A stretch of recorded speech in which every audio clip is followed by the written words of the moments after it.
एक ऐसे नबी जिन्होंने अल्लाह से दुआ करके सूरज को रोक दिया था। ये उस वक्त की बात है जब बनी इजराइल की सहरा में 40 साल कैद और भटकने की सजा अपने इख्तिताम को पहुंच रही थी।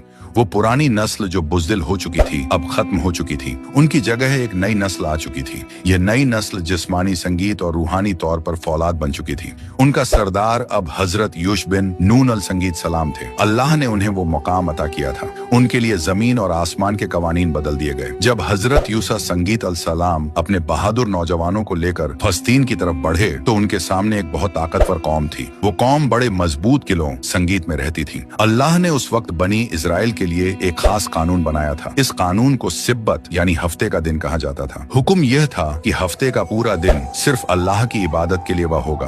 उस दिन कोई भी दुनियावी काम बना था। शिकार या जंग करना सख्त गुनाह था।